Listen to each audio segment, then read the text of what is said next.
Bonjour à toutes et à tous, c'est l'heure de suivre les journaux sur Girl Afrique Media. Au sommaire de cette édition, un calme petit règne à Nyamilima, à 40 km de Kiwanja. Des violents affrontements ont opposé pendant plus de 3 heures les forces de l'AFC M23 à la coalition FDLR Ouazalendo. Des détonations d'armes lourdes et légères ont semé la panique parmi les habitants. Le président de la République, Félix-Antoine Tshisekedi Tshilombo, est arrivé à Kolosi pour une mission d'itinérance. Accompagné de la première dame, le couple présidentiel a profité d'un bain de foule à l'entrée de l'aéroport de Kolosi. Et puis, en raison de son soutien militaire posé à la rébellion de l'AFC M23 et de la détérioration de la sécurité dans l'est de la RDC, les Rwandais ne pourront pas abriter la présidente de la communauté économique des États de l'Afrique centrale. Un reportage complet à la fête de ce journal. Mesdames et messieurs, voilà tout pour le titre.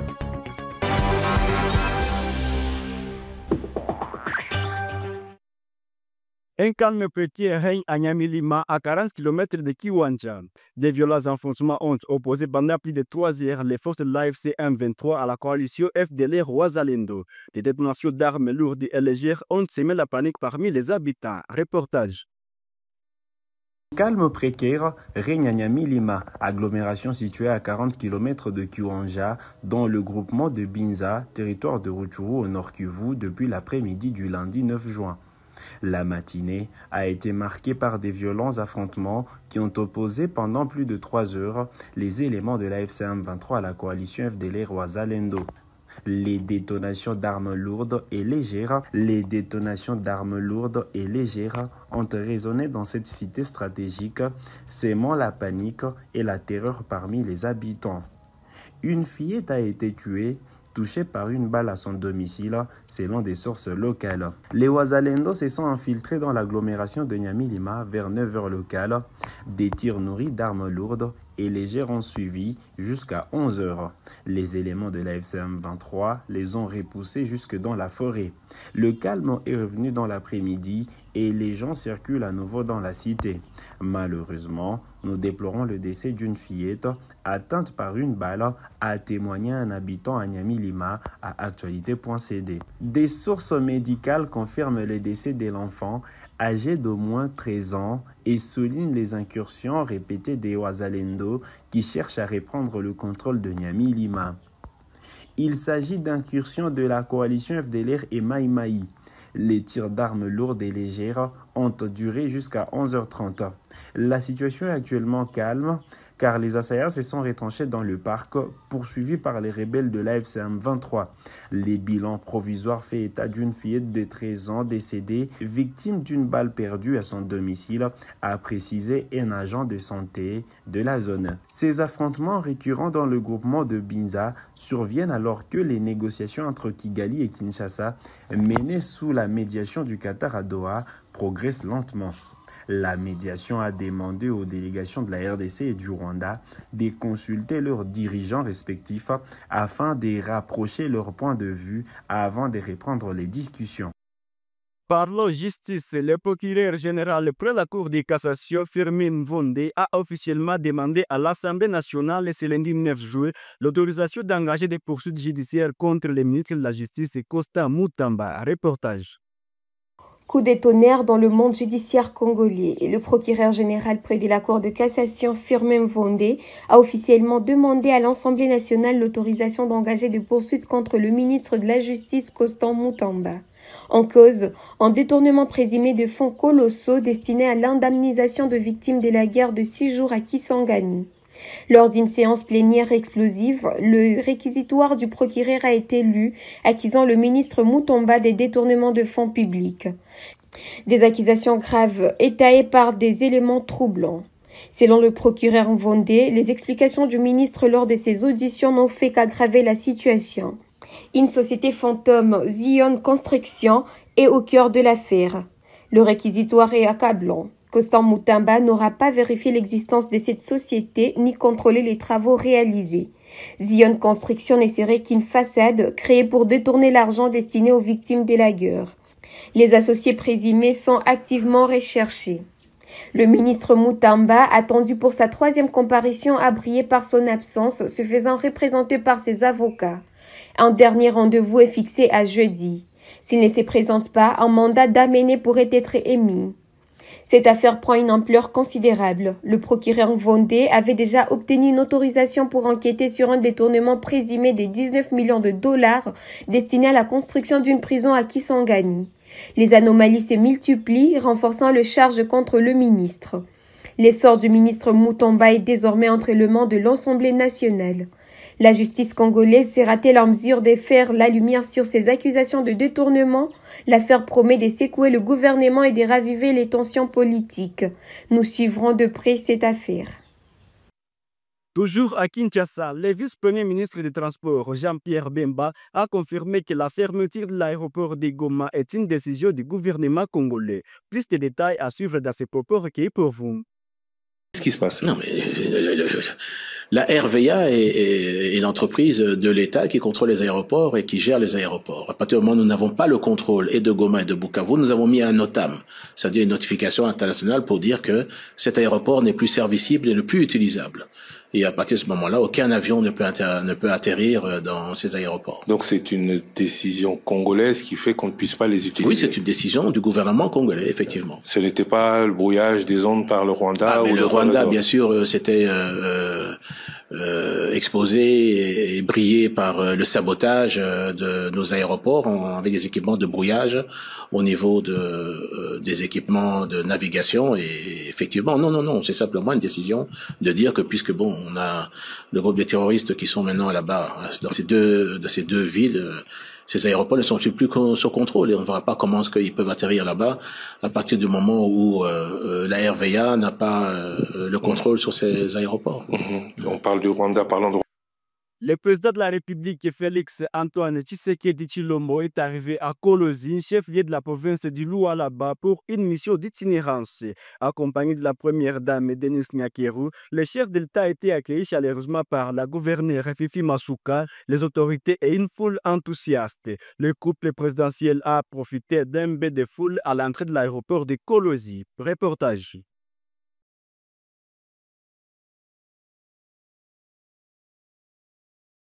Ce lundi 9 juin 2025, le président de la République, Félix Antoine Tshisekedi Tshilombo, a foulé le sol des Kolosi, chef-lieu de la province du Lualaba, à l'occasion de la 12e conférence des gouverneurs. À sa descente d'avion, le chef de l'État a été chaleureusement accueilli par plusieurs délégations, notamment celle des 26 gouverneurs des provinces, venus participer à cette rencontre de haut niveau consacrée à la gouvernance, la sécurité, la décentralisation et à la gestion des ressources naturelles. Parmi les figures marquantes de ces délégations, le gouverneur du Sud Kivu, le professeur Jean-Jacques Purusi Sadiki, a exprimé devant la presse son soutien total aux initiatives de paix engagées par le chef de l'État. Féliciter le président de la République, je vais lui dire que la sécurité s'améliore. Il l'a encouragé dans les efforts qu'il est en train de déployer. Il a rappelé le contexte difficile que traverse sa province en ce moment, confrontée à la guerre et à des violations persistantes des droits humains.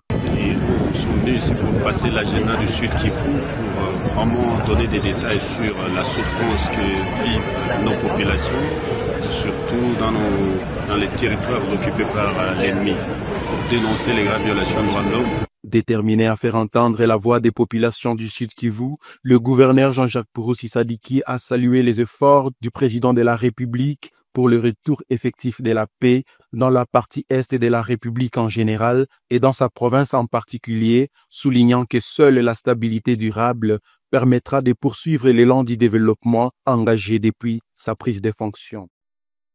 Parlons diplomatie. Le ministère des Affaires étrangères de la RDC a réaffirmé ce lundi son engagement envers les processus de paix menés par l'Union africaine, le Qatar et les États-Unis. Dans un communiqué, le ministère a attribué la crise sécuritaire persistante à l'est du pays au régime de Kigali qu'il accuse de violer les textes internationaux, notamment la résolution 2773 du Conseil de sécurité de l'ONU, exigeant le retrait immédiat des forces armées rwandaises du territoire congolais. Reportage.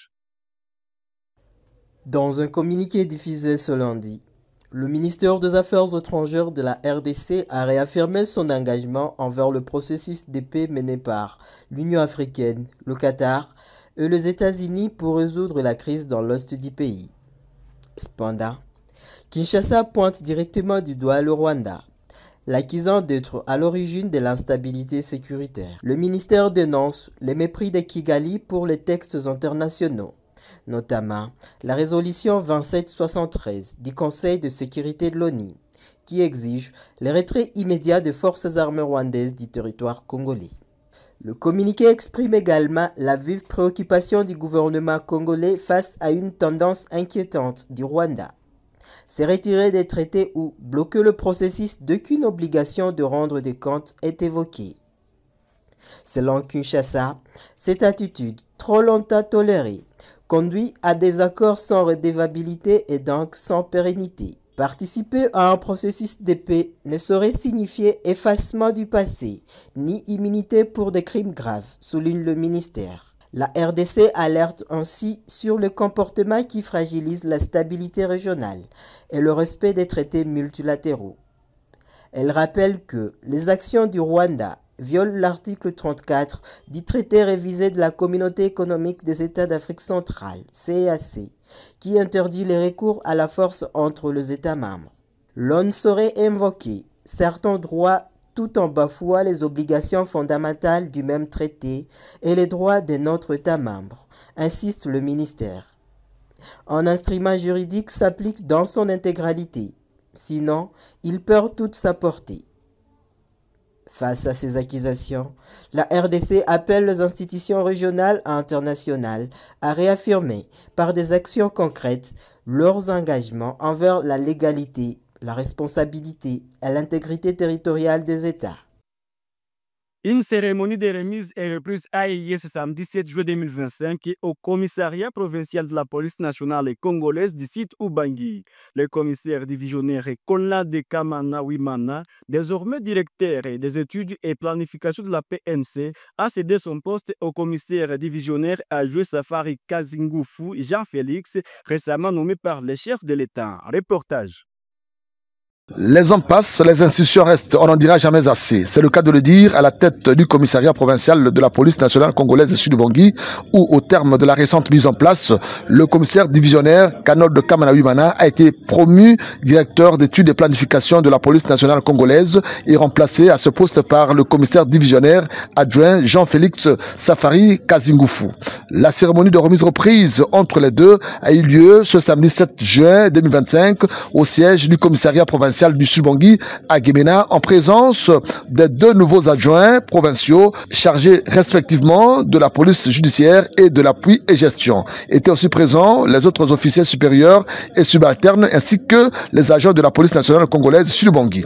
Après lecture du procès verbal de remise-reprise faite par le commissaire supérieur adjoint Dominique Mokome, les deux commissaires provinciaux, le sortant et l'entrant, ont signé conjointement le dit procès verbal. Prenant la parole pour la circonstance, le commissaire divisionnaire Kanol de Kamana Wimana a exprimé sa gratitude au commandant suprême des FARDC et de la PNC, son excellence Félix Antoine Tshisekedi Tshilombo, chef de l'État, et n'a pas manqué de remercier ceux avec qui il a travaillé. Ma gratitude va également auprès du commandant suprême des forces armées de la République démocratique du Congo et de la police nationale congolaise, je cite Félix Antoine Tshisekedi Tshilombo, qui ne ménage aucun effort pour que règne la paix, malgré cette période bousculée par les affres de la guerre à l'Est, suite au Rwanda, qui nous agresse avec ses supplétifs du M23. Je remercie tout un chacun de vous ici présents, parce que c'est grâce à vous que j'ai su mener ma politique. C'est grâce à vous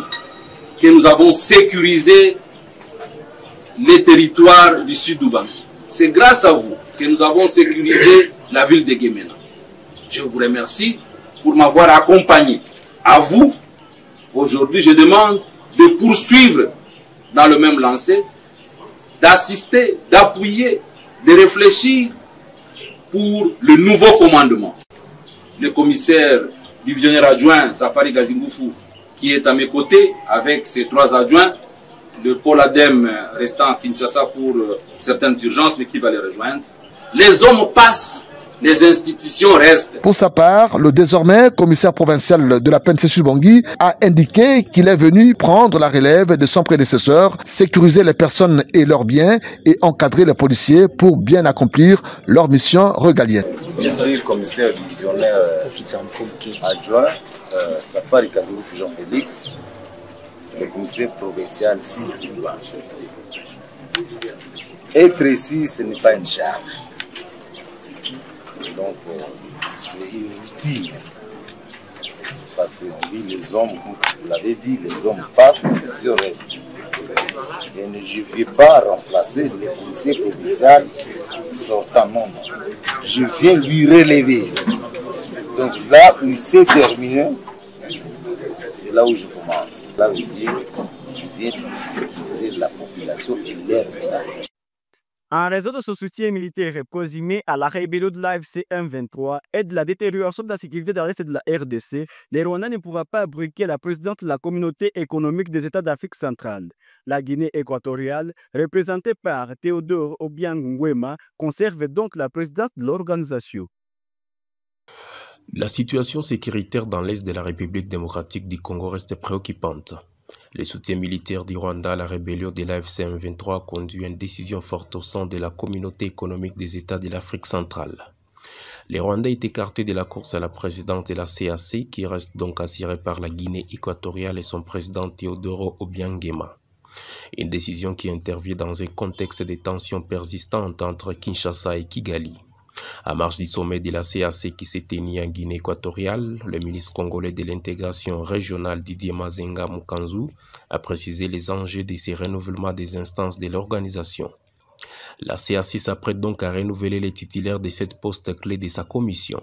Outre la présidence, le poste de vice-président est également en jeu, tout comme les responsabilités liées aux affaires économiques, à la sécurité, à l'environnement, aux infrastructures et au développement social. L'objectif est de mettre en place une nouvelle équipe opérationnelle d'ici la fin du mois d'août. La CAC attend également se pencher sur la question de la dette des États membres afin de relancer la coopération régionale. La CAC, organisation essentielle pour la promotion de la coopération économique en Afrique centrale, joue un rôle clé dans la stabilité et le développement de la région. Ce renouvellement de ces instances est donc un enjeu majeur pour l'avenir. C'est avec cette information que nous mettons fin à cette édition du journal Sirguel Afrique Média. Merci d'avoir suivi. Les actualités restent en continu sur notre chaîne panafricaine.